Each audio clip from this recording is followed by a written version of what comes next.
नमस्कार, आप देख रहे हैं डे नाइट इंडिया टीवी और मैं हूं दीनदयाल। आम आदमी पार्टी के साथ लंबी चर्चा हुई और चर्चा के उपरांत भारतीय राष्ट्रीय कांग्रेस और आम आदमी पार्टी के बीच सीटों को लेकर समझौता हुआ है।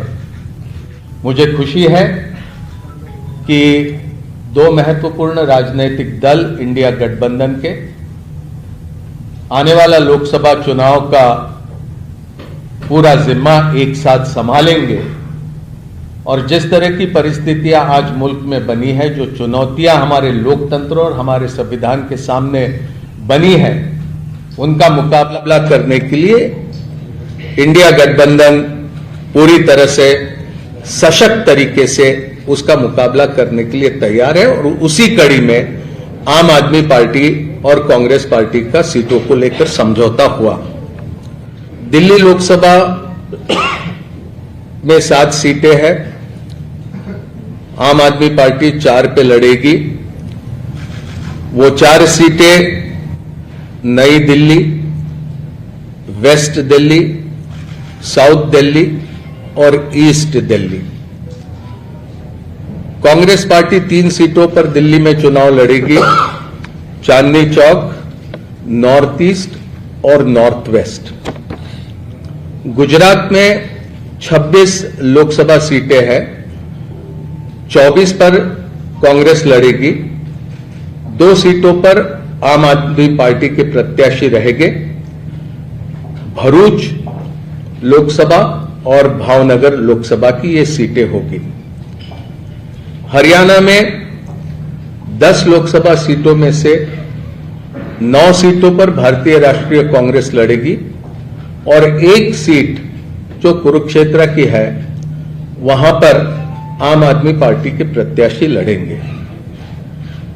चंडीगढ़ को लेकर लंबी चर्चा हुई, लेकिन आखिरी में यह तय किया गया कि चंडीगढ़ में भारतीय राष्ट्रीय कांग्रेस के प्रत्याशी चुनाव लड़ेंगे। गोवा में भी, खास करके दक्षिण गोवा में विस्तार से चर्चा हुई, लेकिन फिर यह तय किया गया कि गोवा की दोनों सीटें ये भारतीय राष्ट्रीय कांग्रेस पार्टी लड़ेंगी। तो संक्षेप में ये सीटों को लेकर ये जानकारी आपके समक्ष रखनी थी। ये संभव है, 2 अलग अलग राजनीतिक दल हम होने की वजह से अलग अलग चुनाव चिन्हों पर हम ये चुनाव लड़ेंगे, लेकिन हमारी जिम्मेदारी रहेगी कि दिल्ली में कांग्रेस पार्टी 3 पर प्रत्याशी रखने के बाद भी 7 पर हम किस तरह से कामयाब हो सकते हैं, उस दिशा में हमारा प्रयास रहेगा और हमारे तमाम कार्यकर्ता और नेता उस दिशा में प्रयास करेंगे। और इसी तरह की स्थिति सभी राज्यों में हम दोनों दलों के बीच में ही नहीं, तो इंडिया गठबंधन में जितने भी राजनीतिक दल हैं, वो सभी तालमेल के साथ काम करते हुए अधिक से अधिक प्रत्याशियों को कामयाब करने की दिशा में प्रयास करेंगे। धन्यवाद मुकुल जी, आप सबका स्वागत है। तो सीटों के बारे में मुकुल जी ने सारे स्टेट्स का डिटेल में बता दिया है। मैं बस इतना ही कहना चाहता हूं कि आज देश जिस परिस्थिति से गुजर रहा है, जिस तरीके से भारतीय जनता पार्टी की सरकार सारी संस्थाओं को खत्म कर रही है एक एक करके, जिस तरीके से चुनावों की चोरी हो रही है, जिस तरीके से चुनावों की चोरी करने के लिए, चुनावों को जीतने के लिए विपक्षी नेताओं को जेल में डाला जा रहा है, जिस तरीके से किसानों के साथ अन्याय हो रहा है, जिस तरीके से पूरी देश की जनता बेरोजगारी, महंगाई से जूझ रही है, आज देश को एक ईमानदार और मजबूत विकल्प की जरूरत है। इसी को ध्यान में रखते हुए और अपने स्वयं के राजनीतिक छोटे छोटे बड़े छोटे हितों को दरकिनार करके देश के हितों को सामने रखकर इस गठबंधन में आए हैं।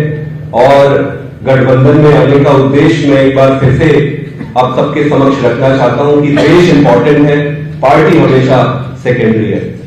इस चुनाव को हम इस तरीके से नहीं लड़ेंगे कि ये कांग्रेस यहां से लड़ेगी, आम आदमी पार्टी यहां से लड़ेगी। इस चुनाव को इंडिया लड़ेगी, कुछ सीटों पर आम आदमी पार्टी अपने कैंडिडेट उतारेगी और कुछ सीटों पर कांग्रेस अपने कैंडिडेट उतारेगी। मेरा ये मानना है कि भारतीय जनता पार्टी के जो कैलकुलेशन और जो भी इन्होंने अपनी रणनीति बनाई थी, वो सारा इस अलायंस के बाद से उलटफेर हो जाएगा और देश की जनता के साथ मिलकर ये चुनाव लड़ेंगे और ये चुनाव जीतेंगे।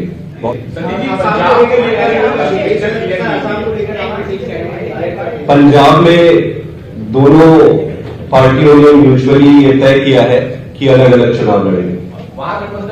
सवाल आपसे भी और मुख्य बातचीत से भी दोनों से, क्योंकि आप लोगों ने स्पष्ट किया कि 7 सीटों पर चुनाव जीतना है, बाकी सीटों पर जो चुनाव है वो जीतना है। तो ऐसे में क्या आपकी तरफ से जो स्टार प्रचारक होंगे वो कांग्रेस के लिए भी प्रचार करेंगे या कांग्रेस के स्टार प्रचारक आप लोगों के लिए प्रचार करेंगे? दूसरा, क्योंकि ये अलायंस पहली बार नहीं हुआ है कि दो विचार के लोग मिल रहे हो, हमने यूपी में भी देखा था और वो सफल नहीं हुआ था, मायावती और समाजवादी पार्टी। ऐसे अपने निचले कैडर को कैसे समझा पाएंगे कि जिनके खिलाफ आप विधानसभा में लड़ रहे हैं, यहाँ पर आप लोग एक है? दोनों सवाल का जवाब। देखिए, हमारा पूरा कैडर देश के लिए राजनीति में आया है। आज अगर हमारे कैडर से पूछोगे कि क्या इंपॉर्टेंट है, वो कहेगा कि देश इंपॉर्टेंट है और वो भली भांति आज की राजनीतिक परिस्थिति को समझ रहे हैं। तो मिलकर लड़ेंगे, कैडर साथ में लड़ेगी और रहा सवाल कैंपेन के छोटे छोटे जो प्रश्न आपने पूछे हैं, वो सारा मिलकर जब स्ट्रैटेजी बनाएंगे तो उस पर डिस्कस कर लेंगे। लेकिन ये कैसे होगा कि पंजाब में आप लोग एक दूसरे के खिलाफ लड़ेंगे और बाकी जगह मिलजुल के लड़ेंगे? तो पब्लिक कंफ्यूजन की हो गई तो आप लोग एक ही हैं। नहीं, जनता बहुत समझदार है, जनता सब समझ रही है। फैसल अहमद पटेल ने ट्वीट किया था कि उनकी राहुल गांधी से बात हो गई है, वो भरपूर जीतेंगे और कहीं ना कहीं ये भी कहा था कि कांग्रेस का कार्यकर्ता आम आदमी पार्टी के लिए कैंपेन नहीं करेगा भरूच में। देखिए, सारी परिस्थितियों को समझकर राय मशवरा करके ये हमने फैसला किया है, ये दोनों राजनीतिक दलों के बीच में, और मुझे पूरा विश्वास है कि ये फैसले का सम्मान कांग्रेस का हर कार्यकर्ता करेगा और आम आदमी पार्टी के भी कार्यकर्ता ये समझौता पूरा इसको मानेंगे। मुकुल जी, मेरा सवाल है कि अभी जैसे संदीप जी ने कहा कि हम लोग जो है देश हित को आगे रख के आए हैं, पार्टी को पीछे रखा है और उसी देश हित की बात करते हुए आप लोगों ने कई राज्यों में गठबंधन किया है, लेकिन वो जो है आपको पंजाब में क्यों नहीं हो रहा? पंजाब में आप एक दूसरे के विरोध में लड़ रहे हैं। देखिए, पंजाब की विशेष परिस्थितियां है, वो मेरे से बेहतर आप अच्छे से समझ सकते हैं और उन परिस्थितियों को देखकर ये फैसला किया गया है कि वहां पर दोनों राजनीतिक दल या अलग अलग से चुनाव लड़ेंगे।